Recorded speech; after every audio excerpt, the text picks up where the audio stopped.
Assalamualaikum warahmatullahi wabarakatuh. Alhamdulillahirabbil alamin wal 'aqibatu lil muttaqin wa la 'udwana illa 'alal zalimin. Asyhadu an la ilaha illallah wahdahu la syarika lah wa asyhadu anna Muhammadan 'abduhu wa rasuluhu la nabiyya ba'da. Allahumma shalli wa sallim wa barik ala nabiyyina Muhammadin wa ala alihi wa sahbihi wa man tabi'ahum bi ihsan ila yaumiddin. Amma ba'du. Pertama-tama mari kita senantiasa memanjatkan puji dan syukur kepada Allah Subhanahu wa taala atas segala limpahan nikmat yang diberikan kepada kita sampai pada pagi hari ini, terutama nikmat terbesar berupa nikmat iman, Islam dan hidayahnya, sehingga kita bisa melaksanakan kewajiban kita sholat subuh berjamaah di masjid ini. Mudah-mudahan amal ibadah yang kita laksanakan senantiasa diterima di sisi Allah Subhanahu wa taala. Salawat dan salam tak lupa kita sampaikan pada uswah hasanah kita Rasulullah sallallahu alaihi wasallam. Mudah-mudahan kita senantiasa menjadi umatnya yang mendapatkan cinta Rasulullah sallallahu alaihi wasallam dan akan bersama dengannya nanti di surga insyaallah. Beliau bersabda, "Man ahya sunnati faqad ahabbani, wa man ahabbani ma'i fil jannah." Barang siapa yang menghidupkan sunnahku, maka dia telah mencintai aku. Dan siapa yang mencintai aku, maka dia akan bersama dengan aku di surga. InsyaAllah kita bersama-sama dengan Rasulullah di surga nanti, insyaAllah. Bapak-bapak, ibu hadirin rahimahullah, hari ini kita masih berada di bulan Ramadan, bahkan hari atau bulan yang sangat dimuliakan di sisi Allah Subhanahu wa taala, yaitu bulan pertama dalam Islam yang bernama bulan Muharram. Bulan Muharram, hari ini kita berada tanggal 6 tanggal 6 di bulan Muharram, yang insyaallah di bulan haram ini kita senantiasa diperintahkan untuk memperbanyak kebaikan, kemudian meminimalisir kemaksiatan kepada Allah Subhanahu wa taala. Memperbanyak kebaikan itu memang disuruh di setiap waktu, setiap saat, setiap bulan, tetapi ditekankan lagi di bulan Allah Subhanahu wa taala ini. Nah, disebut bulan Muharram ini sebagai Syahrullah, di bulan Allah yang dimuliakan. Begitu juga dengan melaksanakan kemaksiatan, kita diperintahkan untuk lebih menghindari lagi untuk melaksanakan kemaksiatan. Karena ketika kita melakukan kebaikan di bulan ini, maka dilipat gandakan pahalanya di sisi Allah. Kemudian ketika kita melaksanakan kemaksiatan, sama juga dilipat gandakan dosanya di sisi Allah Subhanahu wa taala. Allah katakan, "La tuslimu anfusakum." Jangan kalian menzalimi diri kalian. Khusus di bulan-bulan haram ini dikhususkan oleh Allah Subhanahu wa taala. Nah, di bulan Muharram ini nanti ada satu saum, puasa yang sangat dianjurkan oleh Rasulullah sallallahu alaihi wasallam, yaitu puasa Asyura. Puasa Asyura tanggal 10 bulan Muharram. Puasa Asyura. Asyura bahasa Arabnya asal dari Asyurun, dari hari ke-10 bulan Muharram. Melaksanakan saum puasa juga di bulan Muharram, bulan tanggal 10. Kemudian diperintahkan juga untuk melaksanakan puasa tanggal 9-nya. Maka ada 3 cara berpuasa kata para ulama. Yang paling pertama adalah puasa tanggal 10 satu hari, itu boleh. Ada juga nanti puasa tanggal 9 dan 10, ini untuk menyalahi orang-orang Yahudi. Nah, Rasulullah SAW ketika masih hidup pernah mengatakan, kalau tahun depan saya masih hidup, maka saya akan puasa mulai dari tanggal 9. Nah, ini tapi tidak sampai Rasulullah SAW bulan tahun depan itu kemudian beliau meninggal dan tidak melaksanakan. Tapi telah berazam Rasulullah SAW untuk berpuasa mulai tanggal 9. Ada yang ketiga juga adalah dengan berpuasa tanggal 9, 10 dan 11. Boleh puasa tanggal 9, 10 dan 11. Ada juga para ulama yang mengatakan bahwa diperintahkan untuk memperbanyak puasa di bulan ini karena Rasulullah SAW bersabda, afdalus syiyam ba'da Ramadan syahrul Muharram, bahwa sebaik-baik puasa setelah bulan Ramadan adalah puasa di bulan Muharram. Ini sabda Rasulullah SAW. Maka ketika ditanya Rasulullah SAW oleh sahabat, puasa apa yang paling baik setelah Ramadan ya Rasulullah? Maka Rasulullah mengatakan puasa di bulan Muharram, yaitu bulan Allah, syahrullah, yaitu bulan Muharram. Maka ada para ulama kemudian yang mengatakan bahwa boleh berpuasa bulan Muharram ini 1 bulan. 1 bulan. Lalu nanti ada ulama-ulama lain juga yang berselisih tidak membolehkan. Tapi yang jelas di hadis itu mengatakan bahwa sebaik-baik puasa setelah Ramadan adalah di bulan Muharram. Jadi diperintahkan kita untuk memperbanyak puasa di bulan Muharram itu. Ya, puasa-puasa yang sudah biasa dilakukan itu diperbanyak Senin Kamis, yang tadinya Senin doang, Kamisnya kita tambah ya, di bulan ini. Dan tidak pernah puasa Nabi Daud, mungkin kita perbanyak ya, mulai puasa Nabi Daud. Yang tidak pernah puasa Ayyam Bid 3 hari setiap bulan, kita bisa berpuasa bulan ini untuk memperbanyak. Bahkan kalau bisa kita puasa 1 bulan ini dengan penuh. Bapak-bapak, Ibu rahimakumullah, bab pada hari ini setelah kemarin kita bahas di bab shaum tatawwu, puasa sunnah. Nah, setelah puasa itu langsung babnya babul iktikaf wa qiyam Ramadan. Udah lewat Ramadan ada kita, tapi dalam pembahasan ini pas sekarang sampai kepada bab iktikaf dan qiyam Ramadan. Iktikaf itu adalah bentuk ibadah kepada Allah yang saya katakan ya, ibadah yang enak, ibadah yang enak, ibadah yang santai. Kita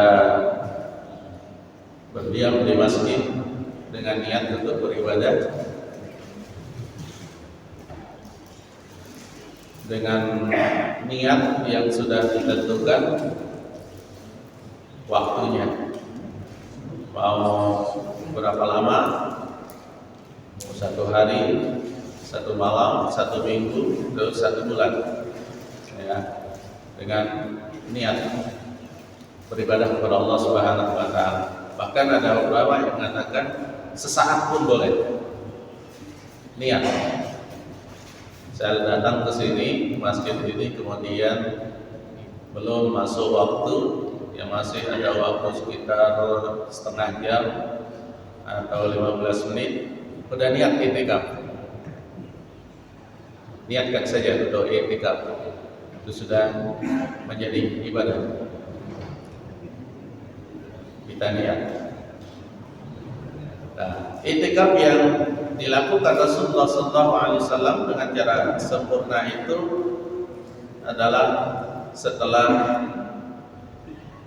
akhir di bulan suci Ramadan. Di akhir bulan suci Ramadan.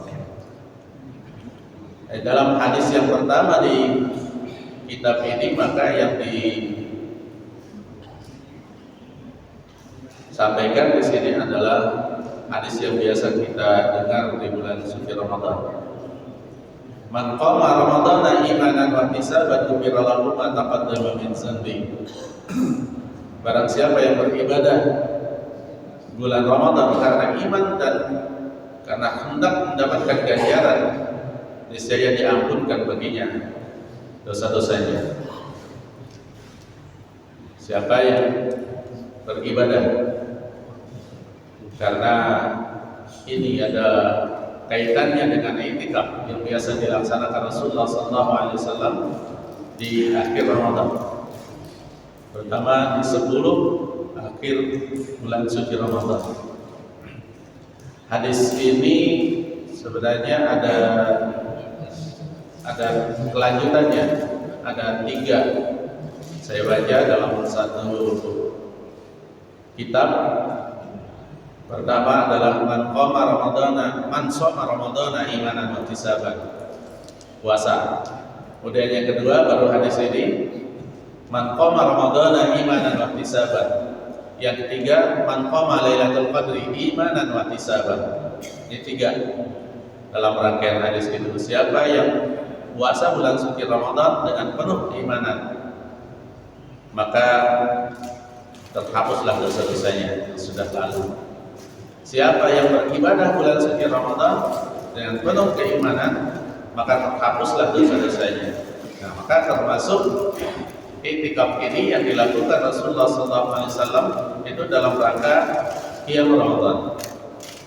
Qiyam itu artinya adalah berdiri, bangun, berdiri, qama yaqumu. Ya, maksudnya adalah bangun untuk melaksanakan ibadah kepada Allah Subhanahu wa taala. Begitu juga hadisnya yang terakhir mengatakan man qama lailatul qadri imanan wa ihtisaban ghufira lahu ma taqaddama min dhanbi. Siapa yang beribadah di malam Lailatul Qadar, di malam Lailatul Qadar dengan penuh keimanan, maka terhapuslah dosa-dosanya. Itulah yang dicari di akhir Ramadan. Di akhir Ramadan yang dikatakan oleh Rasulullah SAW dalam beberapa hadisnya, banyak nanti hadis yang menjelaskan tentang itu. Ya, mencarinya adalah di 10 akhir Ramadan. Maka begitu mulai tanggal 21 itu Rasulullah SAW mulai i'tikaf. Tanggal 21. Ada kemudian hadis itu menekankan untuk lebih bersungguh-sungguh lagi di malam-malam witir, malam-malam yang ganjil. Ada lagi hadisnya mengatakan malam ke-27, ya, secara khusus malam ke-27 berarti malam ganjil juga. Itu dipastikan Lailatul Qadar di malam yang ke-27. Jadi malam-malam ganjil juga. Itu keterangan dari Rasulullah SAW. Nah, i'tikaf yang biasa dilakukan oleh Rasulullah SAW di malam atau mulai dari tanggal 21 bulan suci Ramadan. Itu yang dijelaskan di dalam beberapa hadisnya. Wa anha anna Nabi sallallahu alaihi wasallam kana ya'taqifu asra awakhir min Ramadan hatta tawaffahu Allah azza wa jalla summa taqafa azwajuhu min ba'dihi. Dan daripadanya bahwasanya Nabi sallallahu alaihi wasallam biasa beriktikaf di 10 akhir dari Ramadan hingga diwafatkanlah dia oleh Allah Subhanahu wa taala. Kemudian setelah Rasulullah sallallahu alaihi wasallam wafat, dilanjutkan oleh istri-istri beliau. Istri-istri Rasulullah sallallahu alaihi wasallam melanjutkan apa yang biasa dilakukan oleh Rasulullah sallallahu alaihi wasallam, yaitu beriktikaf di 10 akhir Ramadan. Beriktikaf. Bagaimana melakukan iktikaf itu? Dalam hadisnya kemudian mengatakan bahwa iktikaf itu dilakukan di masjid jami'. Nah, ini menjadi perbedaan juga nanti ikhtilaf daripada ulama, karena di dalam hadisnya ada yang mengatakan wala i'tikafa illa fi masjid jami'. Jadi lapas hadis dari Rasulullah sallallahu alaihi wasallam, dan tidak dapat diadakan i'tikaf kecuali di masjid jami'. Nah, mana yang disebut dengan masjid jami'? Karena di Arab itu setiap rumah punya masjid, rata-rata di Arab itu. Jadi di dalam rumah itu ada satu ruangan itu menjadi masjid. Kemudian kalau di luar itu sudah disebut oleh sebagian ulama itu sebagai masjid jami'. Nah, kita menyebut masjid jami' itu adalah masjid yang dipakai untuk sholat Jumat.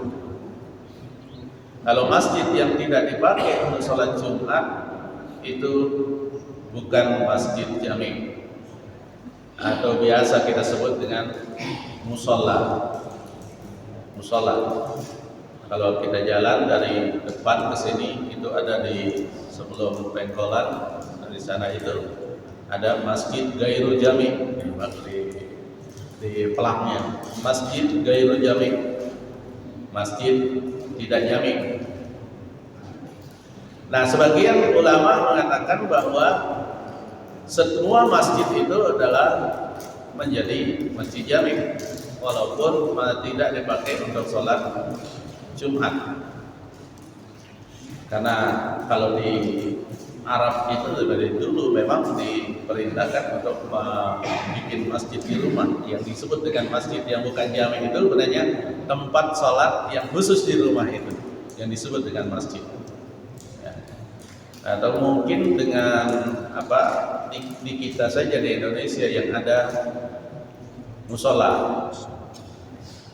Kayak di kita di Arab nggak ada musola, semuanya masjid. Semua masjid di Arab itu walaupun kecil itu tetap disebut masjid, walaupun mengikuti sholat di Masjidil Haram. Kalau yang pernah umroh, nanti ada di ujung batas sholat yang mengikuti sholat Masjidil Haram itu, ternyata situ ada masjid di bawah. Saya setiap subuh itu, setiap waktu itu pun dengar ada azan gitu. Azan selain azan dari Masjidil Haram, lain azan dari Masjidil Haram. Kemudian saya cari, pertama saya nggak ketemu itu karena nggak ada bentuk masjidnya, nggak ada bentuk masjidnya. Kemudian besok saya cari lagi, tanya ada masjid di sini, ada masjid. Saya dengar ketika azan, kemudian saya cari suaranya, ternyata hanya di bawah hotel saya. Bawah hotel saya sebelah sini itu Ya, di belakangnya di situ saya lihat, oh ternyata ini adalah masjidnya. Ini masjidnya. Dan itu berbeda, nggak mengikuti sholat yang dilakukan dari Masjidil Haram. Ya. Di sholat yang dilakukan dari Masjidil Haram itu kan sampai ada nggak 1 kilo ya? 1 kiloan lebih ya, kira-kira 1 kilo. Jalan itu ditutup semua untuk sholat, ikut Masjidil Haram. Itu masih masuk katanya, masih masuk. Dan saya itu di pas batas ditutup jalan itu, jalan raya untuk mengikuti sholat Masjidil Haram. Pas di situ hotel saya, turun langsung sholat di situ kalau terlambat. Ya, kalau nggak terlambat ya kita langsung ke masjidnya. Kira-kira jalan kurang lebih 1 kilo lah, 1 kilo. Nah ternyata di situ ada masjid kecil, kecil sekali masjid itu di bawahnya.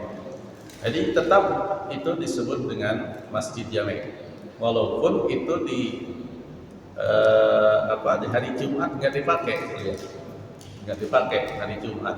Di Jumat itu semua ke Masjidil Haram. Ya, semua ke Masjidil Haram, dan kita berebut itu untuk bisa sholat di tempat tawaf. Tempat tawaf. Saya nunggu sholat Jumat itu dari jam 7. Setelah tawaf kemudian udah diam di situ nunggu sampai jam 12 baru bisa sholat di tepat di bawah Ka'bah. Di bawah Ka'bah. Nah, dari sinilah perbedaan pendapat para ulama itu. Yang disebut dengan Masjid Jami itu yang mana? Sehingga ada yang kita lihat sekarang mungkin di kita di Indonesia itu melaksanakan i'tikaf di musola. I'tikaf di musola.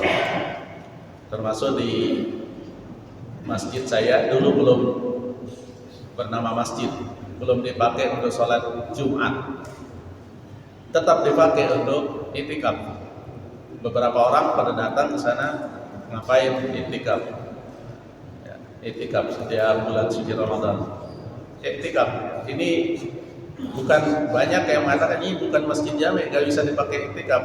Nah, tapi ini perbedaan pendapat itu. Kemudian dia mengatakan bahwa yang dimaksud dengan Masjid Jami yang mana? Masjid kalau sudah tempat untuk sholat yaitu Masjid Jami. Masjid Jami. Nah, kemudian setelah terjadi Covid, nah, baru diadakan sholat Jumat di situ dan sekarang menjadi resmi menjadi Masjid Jami. Nah, maka sekarang menjadi ramai di bulan suci Ramadan secara terorganisir untuk melaksanakan i'tikaf. Organisir sekarang melaksanakan i'tikaf karena sudah jadi Masjid Jami. Ya, sebelum jadi Masjid Jami masih disebut dengan musola, hanya sedikit yang melaksanakan di situ karena masih diragukan. Ya, karena hadis Rasulullah SAW ini mengatakan wala i'tikafa illa fi Masjid Jami. Tidak ada i'tikaf kecuali di Masjid Jami. Masjid Jami. Ya, kita itu Masjid Jami ada masjid yang dipakai untuk sholat Jumat. Ya, sholat Jumat.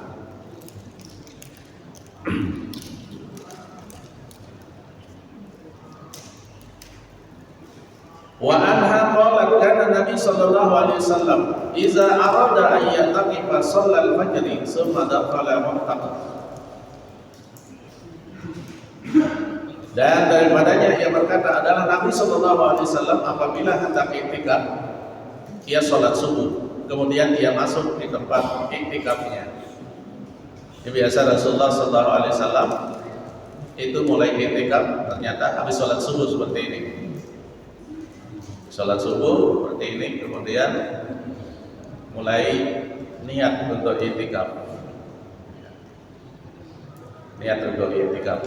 Niatnya apa? Niat i'tikaf dalam hati. Dan saya i'tikaf di masjid ini untuk beribadah kepada Allah Subhanahu wa taala. Ada yang melafalkan niatnya, nawaitul i'tikafa, nawaitu ana i'tikafa fi hadzal masjid lillahi ta'ala. Saya niat untuk i'tikaf di masjid ini karena Allah Subhanahu wa taala.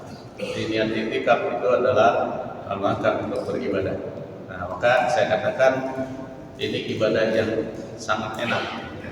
Ibadah yang sangat enak. Diam di masjid, ya, nanti memang syarat-syaratnya itu, ya, itu pertama adalah berniat, kemudian tidak keluar dari lingkungan masjid. Kalau sudah keluar dari lingkungan masjid, itu i'tikafnya menjadi batal. I'tikafnya jadi batal. Maka diberikan makan segala, ya diantarkan ke masjid itu. Menerima tamu segala itu di masjid itu sudah kayak rumah di masjid. Dan i'tikaf yang dilakukan Rasulullah yang 10 hari itu sekarang itu masih bisa kita lihat praktiknya itu di Ujung Harapan.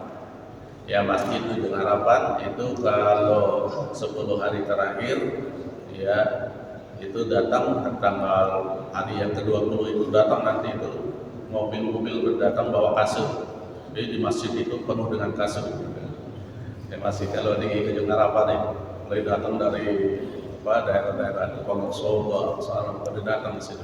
Penuh itu masjid sampai 10 hari, ya, untuk i'tikaf.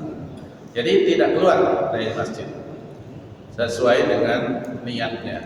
Ya, biasanya kalau i'tikaf itu udah 10 hari udah niat, ya, 10 hari. Ada yang niatnya mungkin 3 hari, kemudian 3 hari berarti. Ada yang niatnya 1 hari. Bahkan ada yang i'tikaf karena masih sibuk sekarang, masih kerja. Ya, yang disebut dengan, biasa di sini disebut dengan i'tikaf qalong.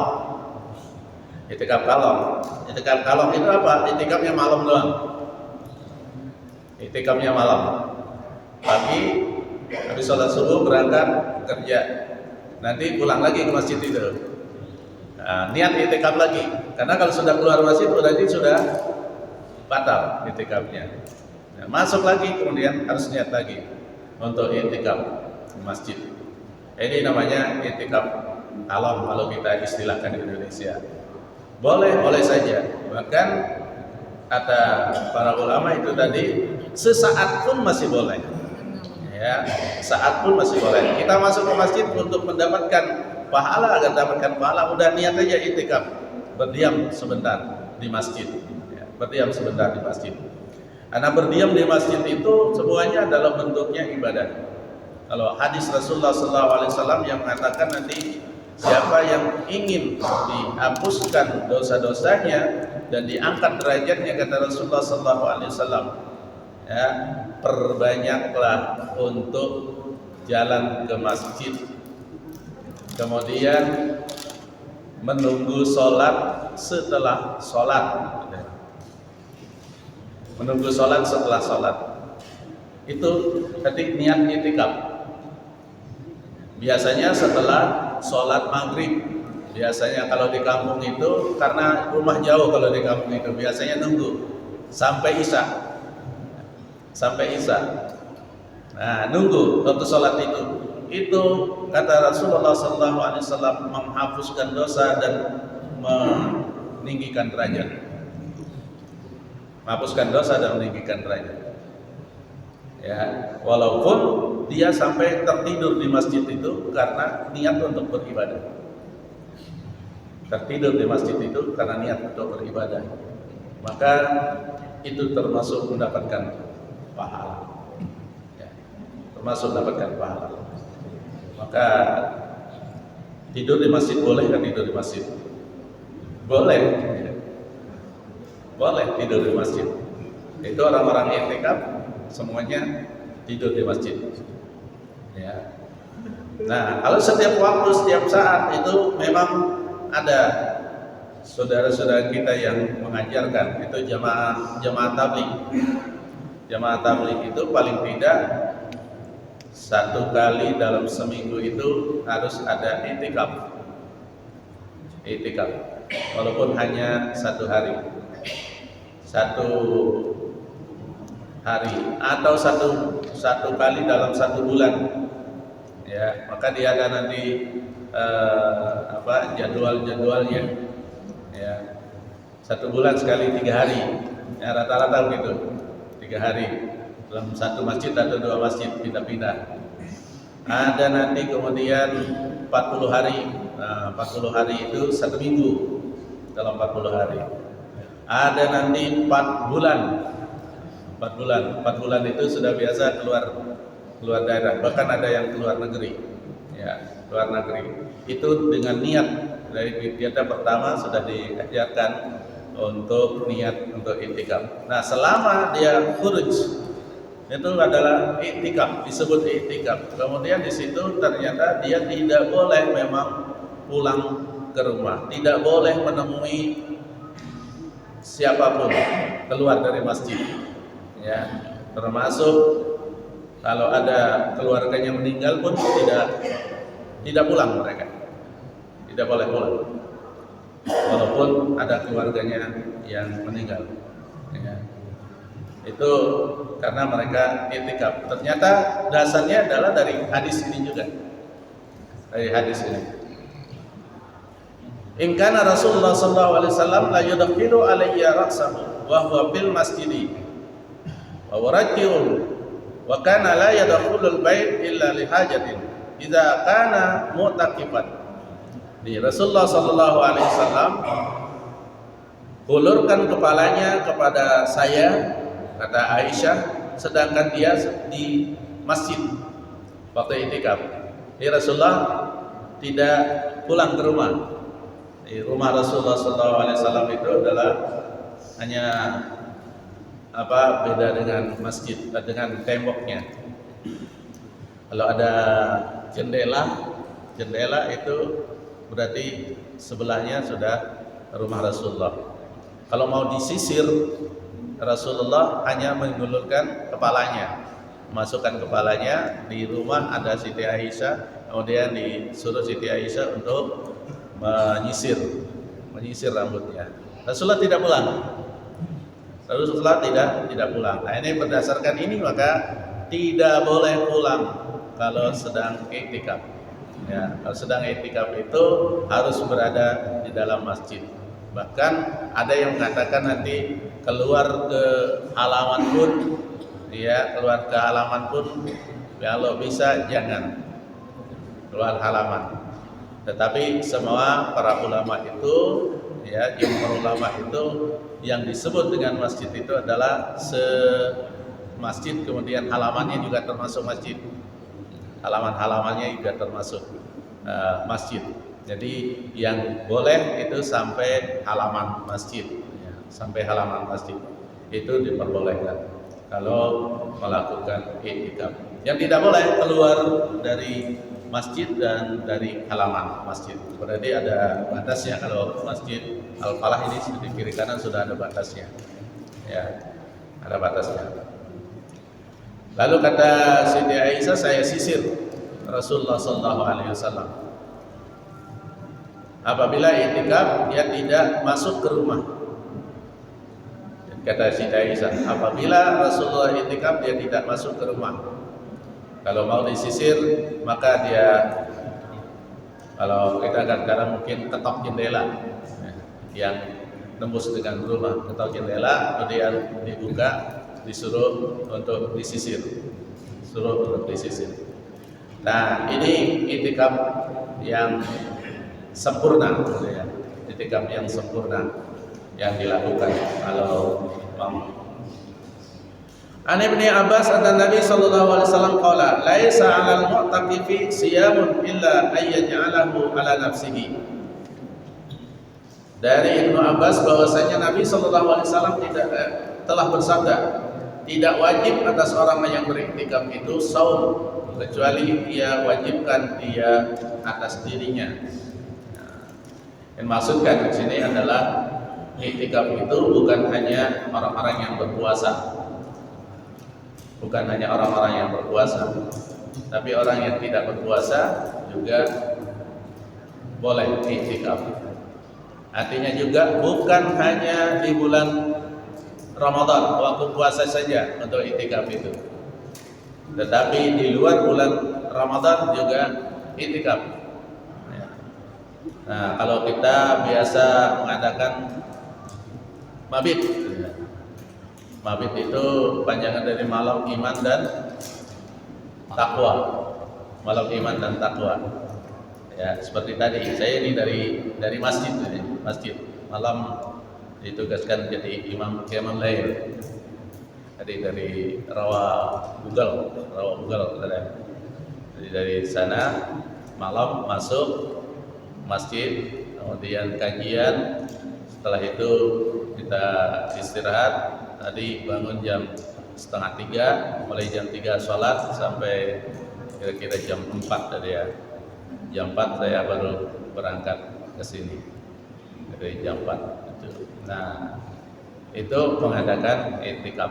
Nah, maka niat, kemudian datang ke masjid, kemudian langsung i'tikaf agar mendapatkan pahala beribadah kepada Allah Subhanahu wa taala. An Ibnu Umar anna rijalan min ashabin Nabi sallallahu alaihi wasallam aru lailatul qadri bil manami bis sab'il awakhir. Faqala Rasulullah sallallahu alaihi wasallam, "Ura ru'yakum qad tawata'a bis sab'il awakhir. Faman kana mutaharriha falyataharraha bis sab'il awakhir." Dari Ibnu Umar bahwasanya beberapa orang dari sahabat Nabi sallallahu alaihi wasallam dilihatkan kepada mereka di dalam mimpi Lailatul Qadar pada 7 yang akhir, yaitu mulai tanggal 7 yang akhir itu berarti mulai tanggal 24 ya, mulai tanggal 24. Ini Ibnu Umar mengatakan seperti itu. Faqala Rasulullah sallallahu alaihi wasallam, "Aru ru'yakum qad tawata'at bis sab'il awakhir." Maka Rasulullah SAW bersabda, ditunjukkan kepadaku kebenaran mimpi kamu. Artinya Rasulullah SAW membenarkan mimpi dari Ibnu Umar, yaitu telah setuju pada 7 yang akhir, 7 hari akhir, berarti mulai tanggal 24 mulainya. Ya, dari situlah mengintip Lailatul Qadar itu. Oleh karena itu, siapa-siapa yang hendak cari dia, kata Rasulullah SAW, siapa-siapa yang hendak cari dia Lailatul Qadar, carilah di 7 malam akhir. Carilah di 7 malam akhir. Di hadis lain nanti 10 malam akhir. 10 malam akhir. Di hadis ini ada yang mengatakan ya dari mimpi sahabat namanya Ibnu Umar bahwa dia bermimpi untuk meraih Lailatul Qadar itu mulai tanggal 24. Jadi 7 malam. 7 malam. Nah, jadi banyak kemudiannya hadis-hadis itu yang menjelaskan mulai dari tanggal 10 dari mulai seperti ini tanggal 24 ya. Kemudian nanti ada hadis itu diintipnya itu terutama adalah malam-malam ganjil. Ada yang mengatakan bukan hanya di malam ganjil saja, tetapi mulai tanggal 21 dan seterusnya. Artinya memang kita disuruh untuk melakukan ibadah dengan lebih giat lagi di malam-malam 10 hari akhir bulan suci Ramadan. Malam-malam 10 hari akhir bulan suci Ramadan, yaitu dengan cara dengan cara diantaranya adalah dengan i'tikaf. Ya, i'tikaf ibadahnya itu bukan hanya i'tikaf, tapi dengan baca Al-Quran, ya, salat sunnah diperbanyak, ya. Kemudian kita kaji-kajian, nanti itu isi semuanya itu dalam i'tikaf itu. Satu lagi sudah habis waktunya. Satu lagi hadis Rasulullah sallallahu alaihi wasallam saya bacakan, an Aisyah qalat qultu ya Rasulullah ara'aita in alimtu ayyu lailatin lailatul qadri ma aqulu fiha qala quli Allahumma innaka afuwun tuhibbul afwa fa'fu anni. Dari Aisyah yang berkata, saya bertanya kepada Rasulullah sallallahu alaihi wasallam, ya Rasulullah, bagaimana kalau saya tahu di malam itu adalah malam Lailatul Qadar? Apa yang saya lakukan? Ini pertanyaan dari Aisyah. Apa yang mesti saya lakukan ya Rasulullah? Maka Rasulullah SAW bersabda, katakanlah Allahumma innaka afun tuhibbul afwa fa'fu anni. Nah, ini biasa kita sudah di masjid-masjid itu biasa dilantunkan ini. Ini yang disuruh untuk kita ucapkan. Ya, berarti doa ini. Wahai Allah, sesungguhnya Engkau Maha Pengampun. Engkau suka mengampunkan, maka ampunilah aku. Allahumma innaka afuwun tuhibbul afwa fa'fu anni. Allahumma innaka afuwun tuhibbul afwa fa'fu anni. Allahumma innaka afuwun tuhibbul afwa fa'fu anni. Nah, ini yang diucapkan kalau malam Lailatul Qadar. Malam Lailatul Qadar. Berarti setiap malam itu ya kita ucapkan saja ya, karena kita tidak tahu malam Lailatul Qadar itu malam keberapa ya. Udah kalau khususnya pada mulai akhir bulan suci Ramadan, mulai tanggal 21 itu sudah banyak ucapkan itu. Banyak ucapkan itu. Bahkan di masjid-masjid tertentu saya dengar setiap habis sholat pasti dia ucapkan dengan sama-sama, rame-rame dipandu oleh imamnya. Allahumma innaka afuwun tuhibbul afwa fa'fu anni. Allahumma innaka afuwun tuhibbul afwa fa'fu anni. Gitu terus dilakukan di beberapa masjid. Ya, kalau sudah masuk 10 hari akhir Ramadan. La tusaddur rikhalu illa salasati masjid, Masjidil Haram wa Masjidil Haza wal Masjidil Aqsa. Nah, ini sudah beda lagi bahwa hadis yang terakhir di bab ini mengatakan tidak boleh diadakan pelayaran ya datang untuk ke masjid kecuali ke masjid yang 3. Masjidil Haram, masjid ini, Masjid Nabawi dan Masjid Aqsa untuk ziarah. Ini kata dalam masjid ini untuk ziarah-ziarah tertentu tidak boleh ke masjid lain kecuali ke masjid yang 3 ini. Masjid 3 itu di Mekah, Madinah dan Palestina. Wallahu a'lam bishawab. Ini yang saya bacakan dalam hadis tentang i'tikaf. Yang terakhir kemarin ada pertanyaan itu saya nggak temukan itu. Nabi Ibrahim itu dari suku apa? Saya nggak temukan Pak sekarang. Ibrahim itu apa sebelumnya itu belum ada suku-suku ya?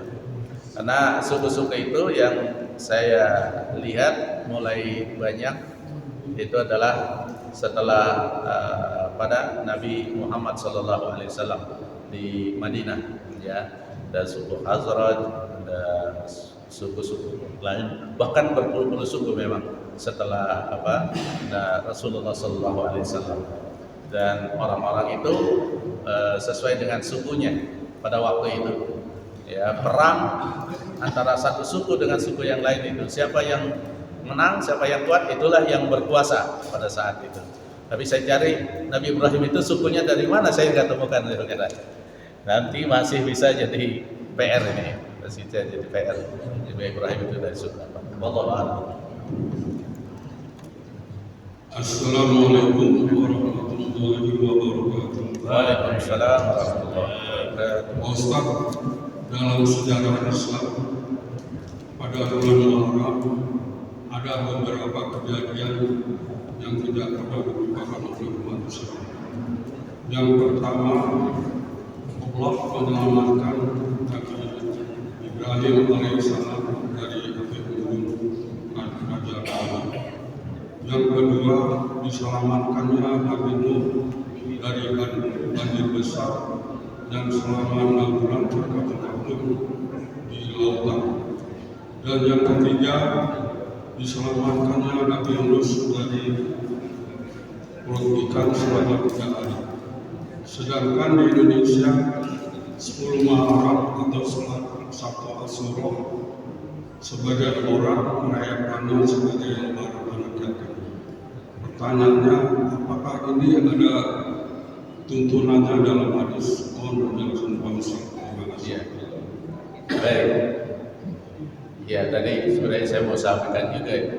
Ternyata di bulan Muharram ini banyak kegiatan yang kemusyrikan ya. Kemusyrikan juga masih. Khususnya saya lihat itu di Jawa. Tentunya di Jawa. Maka bulan ini disebut dengan bulan Syura. Bulan Syura ya. Bulan Syura. Artinya apa diartikan? Saya lihat di situ ada diartikannya adalah bulan yang penuh dengan bahaya, bulan yang penuh dengan sial ya, di bulan ini. Maka ada saya dengar kemarin Ustaz mengatakan kalau mau menikah, menikah yang ringan, nikah yang murah itu sekarang nikahlah di bulan Muharram katanya kalau di Jawa. Kenapa? Karena gedung-gedung di Jawa itu tidak ada yang dipakai, kosong katanya. Iya betul. Iya betul. Ya kosong katanya, nggak ada. Karena nggak ada orang yang menikahkan itu di bulan Syura ini. Ya, termasuk di kita sekarang ini kan jarang kita lihat ada orang menikahkan di bulan Muharram ini, bulan Muharram ini. Ya, tapi ada teman hari ini saya kondangan ke Tangerang, ada yang menikahkan. Ini cuman satu saya lihat ini. Yang lain-lain saya enggak lihat sekarang ada yang menikahkan. Memang sulit kita temukan. Nah, itu ada kepercayaan bahwa di bulan Syura ini menjadi bulan sial. Maka para ulama mengatakan ini sama juga dengan kita mencela waktu. Ya, mencela waktu, bahwa ada waktu yang menyialkan. Ya, ada waktu yang menyialkan, yaitu bulan Syura ini. Ya, bahkan nanti tapi ada kemudian ritual-ritual yang diadakan dalam rangka untuk membersihkan. Ada namanya ruatan ya. Ruatan itu maksudnya apa? Untuk membersihkan. Untuk membersihkan. Kemudian saya lihat itu ada Kiai Bule keluar dari keraton ya. Keluar dari keraton Kiai Bule. Kebo ya. Kebo dia tapi disebut dengan Kiai. Ya, Kebo Bule keluar dari keraton, kemudian bahkan kotorannya nanti diperebutkan. Kencingnya ada yang meminum malah kencingnya. Ya, kotorannya diperebutkan, kencingnya diminum. Kemarin hari Ahad kemarin saya masuk ke Jogja, Keraton Jogja. Jadi saya cari-cari itu di mana tempat kebo. Kebonya ternyata memang disembunyikan. Ya, disembunyikan. Kayak kalau masuk ke sana itu pasti ada yang nuntun. Jadi enggak dikasih ke sana. Karena saya ingat bahwa besok ini akan datang bulan Muharram di mana tuh Kiai Bule mau lihat ya. Tapi enggak dikasih ke sana. Ya, ternyata besok baru dikeluarin ini. Besok tanggal 10 ini dikeluarin ini Kiai Bule dan di keraton-keraton yang lain juga, keraton-keraton yang lain. Nah, inilah kepercayaan yang memang masih tidak ada tuntunannya. Ya, tidak ada tuntunnya seperti yang disebutkan tadi. Bahwa ada juga dulu saya di kampung itu biasa. Kalau Muharram kemudian mau masuk Muharram itu saya diajak itu mandi. Kalau di saya itu saya ingat itu mandinya hari Rabu terakhir sebelum masuk bulan Muharram. Itu rame-rame ngajak mandi. Itu untuk membersihkan dosa-dosa katanya. Ya waktu kecil saya ikut-ikut aja gitu. Ikut-ikut aja. Tapi tempat mandi yang saya diajak mandi itu sekarang di kali itu menjadi tempat wisata, ramai terus ya. Ramai terus sekarang ya. Jadi itu yang harus kita hindari memang sampai sekarang ya. Ada juga nanti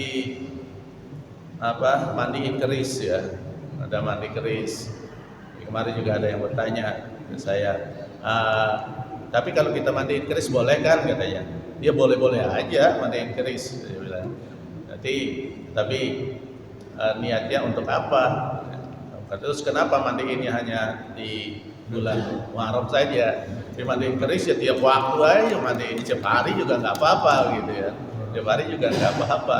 Nah ini hal-hal yang memang masih menjadi musyrikan yang harus kita hindari, karena dosa musyrik itu memang tidak diampuni Allah Subhanahu wa taala dalam Al-Qur'an.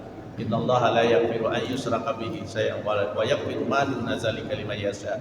Sungguhnya Allah tidak mengampuni dosa syirik kepada Allah. Dan Allah bisa mengampuni dosa selain syirik bagi yang dikehendaki. Tapi syirik itu memang tidak bisa diampuni oleh Allah Subhanahu wa taala. Kenapa? Karena syirik itu sama juga dengan kita sudah mengadakan Tuhan selain Allah. Ya, kekuasaan selain Allah, yang lebih kuasa selain Allah. Itu syirik. Maka Allah tidak mengampuni dosa syirik kalau dia tidak bertobat sampai meninggal. Tapi selain syirik, Allah katakan bisa diampuni. Kalau selain syirik, maka berbahaya. Nah, jadi yang saya tahu acara-acara dalam menyambut surah, menyambut bulan Muharram ini memang masih ada tata cara yang bertentangan, yang tidak ada dasarnya. Maka kalau yang tidak ada dasarnya, kita tidak temukan dasarnya, ada tuntunannya, sebaiknya kita hindarkan. Karena itu juga menjadi ini di dalam negara kita, katanya harus dilestarikan, dimasukkan ke dalam kebudayaan yang musyrik. Ya. Maka harus dibudayakan, harus dilestarikan. Diperintahkan untuk dilestarikan. Nah, bagi kita orang Islam, ya kalau budaya itu yang musyrik, yang bertentangan dengan agama, ya tidak boleh kita lakukan, tidak boleh kita budayakan apalagi. Wallahu a'lam. Begitu.